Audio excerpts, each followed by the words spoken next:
Hello, I'm Mark Brandi and I'm an author. Southern Aurora is published by Hachette, Australia, and it's the story of a kid named Jimmy who's growing up on the poorest street in a small town in the 1980s. But when we meet Jimmy, life's about to change. His older brother's just about to get out of jail, and there's also this billy cart race at his school that he's absolutely desperate to win. Meanwhile, his mum has a new boyfriend. This guy has a bit of a short fuse, he's a bit erratic, so Jimmy's very careful to do everything right when he's at home. So the story is essentially about his attempts to overcome his circumstances and some of the lessons life dishes out to him along the way. Jimmy first appeared, it was around 2015, I think, 2014 or 2015. And I had finished writing Wimmera and I started this short story, which was a fictionalised account of some events from my youth. So when I was a kid, we had a dog named Tippy who came to an unfortunate end. And so I wrote this short story, which was published, and there was something kind of nagging away at me about the story and about this character. And, you know, there's parts of me in Jimmy, parts pure creation, parts people I've known. And I found I wanted to write more about his story, and that's really where the start of the novel began. I think, you know, I had a pretty good sense of Jimmy when I started writing, but what I tend to find with my characters is that the process of writing almost is me discovering more and more about them and their circumstances. So I tend to see it as almost like a process of clarification. So I start with this more kind of nebulous or unclear picture. And then by the end, I feel like I really know this character and know his circumstances very, very well. So, you know, my hope in the writing of my books is that when a reader picks it up, that they'll go on that kind of journey with me of discovery about this character, so that when they get to the end, they also feel like they know Jimmy really well. I don't overthink why I write the young boy perspective. I'm drawn to write that point of view. I like writing it. And it's only really in hindsight when I look back and go, why do I keep like writing this point of view? And I'm still not completely clear on that. I think part of it is just that period in your life and a young person's life is so crucial to the kind of person that we ultimately become. And I'm a big believer that, you know, that the circumstances by and large that we're born into are often the biggest determinant of how we end up in life and the kind of path we follow. So it's a really crucial period. And I think that some of the relationships you have during that time too are incredibly important. You never have relationships like that again. So that's what draws me to write about it. In terms of what that means for the reader, you know, I don't want to say I don't care, because I do care what the reader thinks. But you know, the process of writing is kind of it's a little bit of a selfish one for me, because I enjoy the process. I want my books to be read. I want the, you know, readers to engage with it, definitely. But I have to tell a story about characters that I care about first and foremost. And, you know, that a reader might care about them is a wonderful thing, but it's almost secondary. Jimmy's growing up in this town, Mittagunda, which is a fictional town halfway between Melbourne and Sydney. And he's growing up on this, you know, a struggle street, really. It's this street called Celestial Avenue, but everyone knows it as the Avenue. And it's mostly public housing in the street, apart from a couple of houses. And he's really kind of marked by where he lives and his circumstances, because his mum, you know, she has a bit of a drinking problem. Her employment is fairly tenuous too. And so, you know, there's a moment in the story where Jimmy's older brother, Mick, after he gets out of jail, talks to him and says, you know, people are always going to say you're from the Avenue because that's where you grew up, and that's just the reality of being in a small town. And, you know, that was something I saw and experienced growing up in a country town myself is that often people, they couldn't escape what people thought about them. You know, if they made a judgment early on that they were from, you know, a rough family, or that they, you know, members of their family were involved in crime, that kind of marked them as well. And that was really hard to break free from. So I was kind of interested in going into those stories and writing, I suppose, with a bit of depth and complexity to show that those stories really matter too. I like writing stories about people on the margins of society. They're the stories that interest me. I think a lot of that really comes from, again, my upbringing, because I grew up in a pub in the country. And one of the things that my dad really impressed upon me is that everyone's got a story. And so when I first started working behind the bar, which I was a deeply introverted young man, and it was the last place I wanted to be. And my dad was like, you know, you got to talk to the customers. It's really important. And I was terrified of doing it. But he said, you know, just listen to people, because they'll want to tell you their story. Don't make judgments about them because of how they look or the clothes they wear or how they speak. Just listen to them.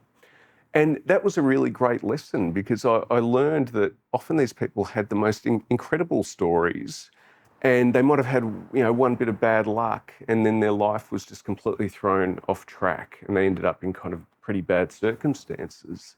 So I think that sort of really planted a seed for me as to why I'm drawn to write those stories. Funny that line, I think the master of literary dread that appeared in an interview, which is sort of like, then, you know, my publisher has used here and there, which is great. It's a great line, but, you know, it doesn't really affect how I write. I think that a lot of my stories, there is darkness there, and it's always, I think any reader of my books knows something bad's going to happen at some point. So, you know, they're the kinds of stories that I like to read, and so that's what I tend to write, and that's probably the best way I can explain it. I mean, let's face it, it's not very interesting to write a story about things going very well for people and everything works out very happily, they've got a good job and things work out and they buy a nice car and go on holidays, you know. Bad stuff kind of does have to happen. Dogs appear in, well, almost, oh no, they do appear in all of my books, and to a, you know, lesser or greater extent. And it's really interesting. I've probably gotten more mail from readers about the dogs than the actual characters. People care more about the dogs. And that's kind of interesting in and of itself. I know there is sort of a kind of prevailing wisdom that you shouldn't bring any harm to the dogs or to animals in stories. There's a counter view to that. You know, it has to work for the story. In Southern Aurora, bad stuff happens to a dog very early on in the story, and there's no spoiler in saying that. But, you know, I love dogs. I really love dogs. Dogs are a huge part of my life. And so I guess it's kind of natural that I write about them. But I can think of, you know, there's other authors, Willie Vlorton, the American writer, he has bad stuff happening to animals in his stories. Cormac McCarthy is a shocker for that. So, you know, there are others. It's not just me. Characters in my stories, I mean, there's this great line I always kind of hark back to from William Faulkner. And he was once asked in an interview about his writing process, and he said, oh, it's really easy. You just make up these characters and then you follow them around and write down what they do.